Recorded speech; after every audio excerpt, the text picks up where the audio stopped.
ఎప్పుడు చేసిన పూరీలు ఇలా పర్ఫెక్ట్గా పొంగుతూ రావాలంటే ఇలా ఒకసారి ట్రై చేసి చూడండి. చాలా పర్ఫెక్ట్గా పూరీలు అనేవి పొంగుతూ వస్తాయి. ముందుగా ఒక గిన్నెలోకి 2 కప్పులు వరకు గోధుమ పిండి, టేస్ట్కి సరిపడా సాల్ట్ వేసుకొని మొత్తం ఒకసారి బాగా మిక్స్ చేసేసుకోండి. ఇలా మిక్స్ చేసుకున్న తర్వాత అందులోనే కొద్దిగా వాటర్ని వేసుకుంటూ పిండిని మరీ సాఫ్ట్గా కాకుండా అలానే మరీ గట్టిగా కాకుండా ఈ విధంగా కలుపుకోండి. ఇలా కలుపుకున్న తర్వాత మూత పెట్టి తప్పకుండా 30 నిమిషాల పాటు పక్కన పెట్టేసుకోండి.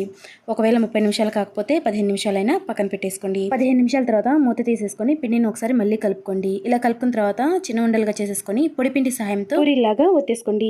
ఈ పూరీ చేసేటప్పుడు మరీ పలుచగా ఒత్తుకోకూడదండి, అలానే మరీ మందంగా ఒత్తుకోకూడదు. ఈ వీడియోలో చూపిస్తున్నట్టుగా ఒత్తుకుంటే సరిపోతుంది. ఇదే విధంగా మిగిలిన పూరీలన్నీ కూడా ఒత్తేసుకున్న తర్వాత బాగా కాగుతున్నటువంటి నూనెలోకి పూరీలని ఒక్కొక్కటిగా వేసేసుకొని మధ్యలో గెరటితో ఇలా ప్రెస్ చేశారనుకోండి, పూరీ చక్కగా పొంగుతుంది. ఇలా పొంగిన వెంటనే రెండో వైపుకి టర్న్ చేసేసుకొని వేయించుకొని ఒక ప్లేట్లోకి తీసుకొని సర్వ్ చేసేసుకోవటమే. పూరీలు వేయించేటప్పుడు ఆయిల్ బాగా వేడిగా ఉండాలండి.